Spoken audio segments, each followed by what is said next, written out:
Kagulat Cord, buong mundo na intriga. At hindi na ito simpleng hype lang, kundi isang seryosong tanong na umuugong sa buong tennis world. Kaya bang si Alexandra Ala ang maging spark na matagal nang hinihintay ng women's tennis? Grabe, hindi basta-basta ang lumabas na usapan. Isang viral video ang kumalat sa X. Hindi ito highlight reel lang, kundi parang global discussion na nakapackage sa isang story. Title pa lang, malakas na, The Future of Women's Tennis. At sa loob, sunod-sunod na opinyon mula sa legends, analysts at commentators. To witness her win because I think she has such an amazing head on her shoulders and the game. Lahat may isang punto. May kakaiba kay Alex. Hindi ito yung usual na promising player. Iba ang tono. Parang sinasabi nila, may binabago siyang energy sa laro.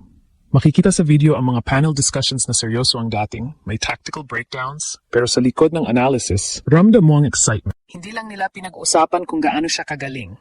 Pinag-usapan nila kung ano ang epekto niya sa buong sport. Doon nagsisimula ang intrigue. Dahil sa tennis ngayon, hindi lang skill ang usapan. Kailangan ng connection. Kailangan ng bagong mukha, kayang magdala ng bagong audience. At ayon sa maraming experts, si Alex ang tumatama sa lahat ng criteria. Isa sa pinaka-nakakagulat na bahagi ng video ay ang reaction ni Michael Chang.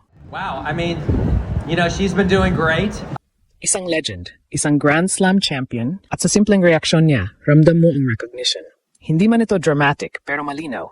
Napansin niya si Alex. At sa level niya, hindi siya basta-basta nagbibigay ng atensyon. Sa social media, halo-halo ang reaksyon.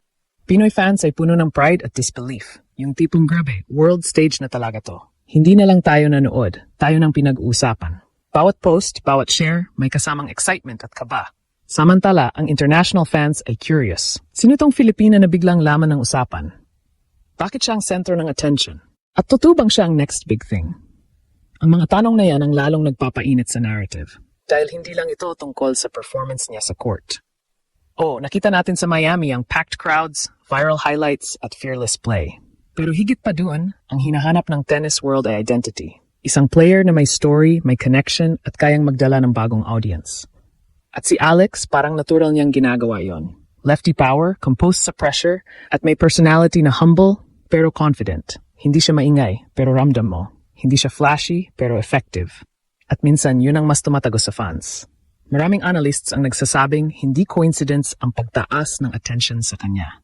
Hindi raw ito simpleng viral moment lang. Ito ay senyales ng mas malaking pagbabago. Sa Asia pa lang, napakalaking market nang nagbubukas dahil sa kanya. At sa global stage, fresh face siya na nagbibigay ng bagong kulay sa sport habang papunta siya sa clay season at sa Linz Open. Mas lalong tumitindi ang tanong, ito na ba yun? Ito na ba ang simula ng pagiging catalyst niya? Dahil kung ang isang 20-year-old Filipina ay kaya nang mag-trigger ng ganitong klaseng global conversation, hindi lang sa fans kundi pati sa legends at experts, malamang. Hindi na ito simpleng potential. Ito ay movement na nagsisimula pa lang. At habang patuloy siyang naglalaro, nag-adjust at nag-level up, isa ang nararamdaman ng buong mundo, may paparating. At kung tama ang hinala ng marami, si Alex ay hindi lang future. Siya ang spark na maaring magbago ng laro. Grabe talaga ang usapan sa buong tennis world ngayon. At lahat ito dahil kay Pinoy's pride na si Alexandra Ayala. Isang fresh na video na nag-viral sa X ay nagbigay ng malalim na tanong. Could she be the catalyst that women's tennis has been waiting for? Alex Ayala, The Future of Women's Tennis, ang title at ang laman. Isang power-packed compilation ng mga opinyon mula sa mga legends, commentators, at players na parang sabay-sabay na nagsasabi na si Alex ang bagong spark na kailangan ng sport. Sa video, makikita mo ang mga top tennis voices na nag-a-analyze ng kanyang rise. May panel discussion sa Tennis Channel na puno ng excitement, mga hosts na nakasuot ng formal at may backdrop ng center court na parang sineseryoso nilang pag-usapan kung paano si Alex nagdadala ng bagong energy sa WTA. May close-up interviews din ng mga blonde commentators na may matinding eye contact sa camera na nagpapahayag na sobrang fresh at unique ang story niya. Hindi lang basta rising star, parang tinutukoy nila siya bilang isang game changer na maaring magbago ng buong landscape ng women's tennis. Isa sa pinakamalakas na highlight, si Michael Chang, ang tennis legend, na nakikita sa isang relaxed outdoor setting na may pink neon sign sa likod. Siya mismo ang nagsasalita tungkol sa The Rise of Alexandra Ayala at may reaction na parang, wow, that's who you know. Parang kinikilala niya na si Alex ay isang bagong name na dapat bigyang pansin ng lahat. Yun ang nakakahawa. Kahit isang Grand Slam champion at coaching icon ay napapansin ang kanyang potential, at ang paraan kung paano siya nagiging relevant sa global stage. May breaking segments din tungkol sa Australian Open vibes, kung saan isang player ang nagpapaalala sa Philippine Women's Open at sa mga German players tulad ni Tatjana Maria na nag-react sa kanyang presence.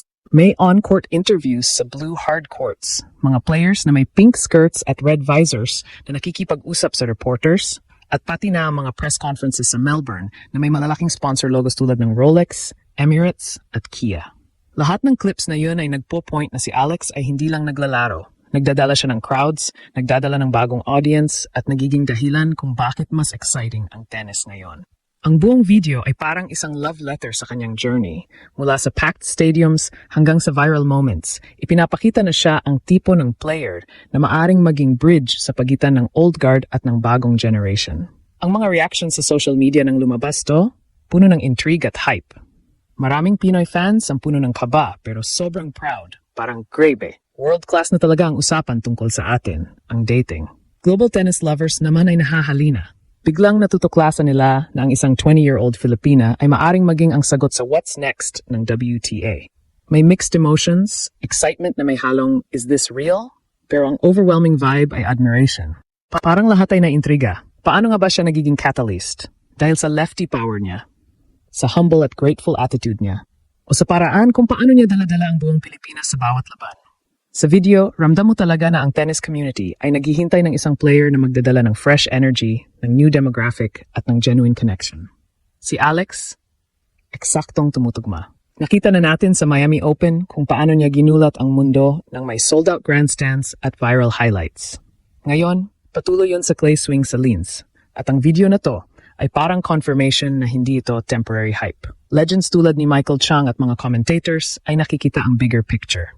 Siya ang maaring maging susunod na superstar na magpapalago ng sport sa Asia at sa buong mundo. Ang daming naniniwala na ang kanyang story.